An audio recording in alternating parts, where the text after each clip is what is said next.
नमस्कार दोस्तों। जन्माष्टमी की बहुत बहुत शुभकामनाएं आप सभी को।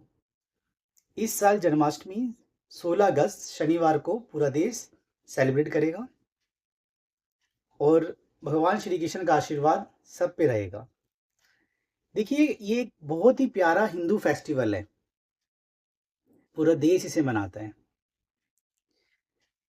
इस दिन को इसलिए मनाया जाता है क्योंकि ये दिन प्रतीक है बुराई पर अच्छाई की जीत का, धर्म की रक्षा के लिए, देश में भाईचारा प्रेम बढ़ाने का फेस्टिवल है। इस दिन श्री कृष्ण जी का जन्म हुआ था मथुरा के एक छोटे से जेल में। उनके मामा कंस ने उनकी माताजी देविका, उनके पिताजी वासुदेव को जेल में बंद कर रखा था। वासुदेव और देविका जी के ये 8वें पुत्र थे। वो उन्हें बचाना चाहते थे, वरना कंस इनको भी मार डालता। तो उस रात को जब उनका जन्म हुआ तो प्रभु की लीला की वजह से जेल के दरवाजे अपने आप ही खुल गए। जो गार्ड थे वो सो गए। वासुदेव जी ने एक छोटी सी टोकरी में कान्हा जी को रखा और अपने सर पे रखकर उनको ले चले यमुना नदी पार करवाने।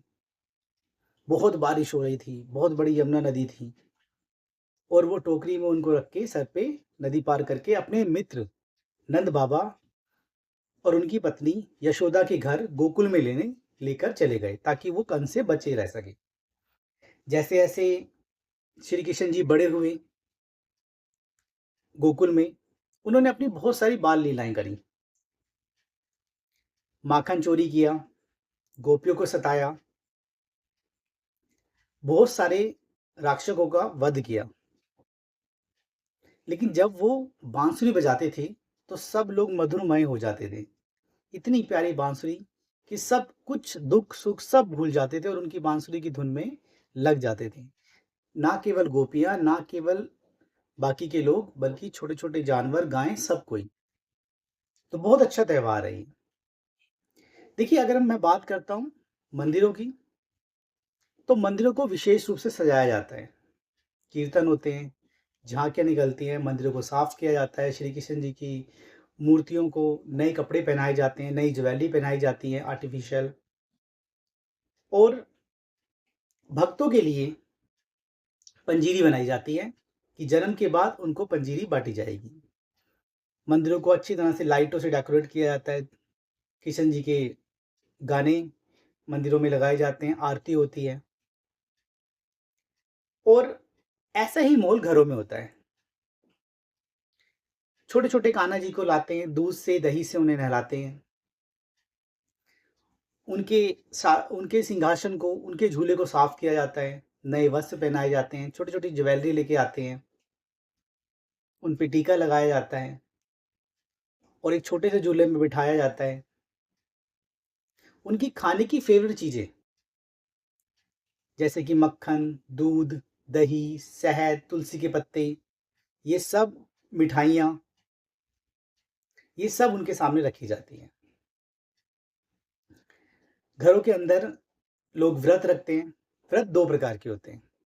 एक होता है निर्जल, जिसमें केवल इसमें पानी भी नहीं पिया जाता सारा दिन। ये 15 अगस्त रात से स्टार्ट होता है, 16 अगस्त जब तक उनका जन्म नहीं होता तब तक ये व्रत चलता है। एक होता है फल अर्थ, जिसके अंदर आप केवल फल खा सकते हो। 12 बजे के जन्म के बाद आप अपना व्रत तोड़ सकते हैं। पहले कृष्ण जी को भोग लगता है, फिर वो खुद खाते हैं। इस दिन घरों में खीर और सिंघाड़े की पूड़ियाँ बनती हैं। बिना लहसुन, बिना प्याज, बिना मूली वाला इस दिन कोई भी खाना नहीं बनता। पब्लिक हॉलिडे होता है, बच्चों की स्कूलों की छुट्टी होती है, कॉलेज की भी छुट्टी होती है। माहौल बड़ा अच्छा होता है। लोग अपने घरों से निकल के आस-पास जो झाँकियाँ होती हैं, उनको देखने के लिए जाते हैं, मंदिरों में दर्शन करने जाते हैं। और 12 बजे जब जन्म होता है ना श्री कृष्ण जी का, तो घंटियाँ बजती हैं बहुत तेज़ी से, माहौल बहुत अच्छा होता है, प्रेयर होती है, प्रार्थना, आरती, जागरण और बहुत अच्छा लगता है। जो भक्तजन अपने फल लेके आते हैं, उन फलों को पंडित जी श्री कृष्ण जी का भोग लगाते हैं और उन फलों को फिर भक्तों में बाँट देते हैं। बहुत प्यारा त्योहार है। महाराष्ट्र और यूपी में तो स्पेशल तरह से मनाते हैं। वहाँ पर एक ह्यूमन पिरामिड बनता है। जो ह्यूमन पिरामिड बनता है उसमें अलग-अलग ह्यूमन पिरामिड बनाने वाली ग्रुप भाग लेते हैं और बहुत ऊंचाई पर एक दही हांडी लगाई जाती है, उसमें दही होती है। सभी लोग कोशिश करते हैं, ह्यूमन पिरामिड बनाते हैं, एक के ऊपर एक के ऊपर एक, और कोशिश करते हैं उन्हें तोड़ने की। जो तोड़ लेता है बिना पिरामिड को गिराए हुए, वही विजेता होता है। तो बहुत प्यारा त्यौहार है, अच्छी तरह से मनाया जाता है। और मैं प्रभु श्री कृष्ण से प्रेयर करता हूँ कि आप सभी लोग जो मेरी वीडियो देख रहे हो, वो उन पे अपना आशीर्वाद बनाए रखें और उनके सारे काम बने। धन्यवाद।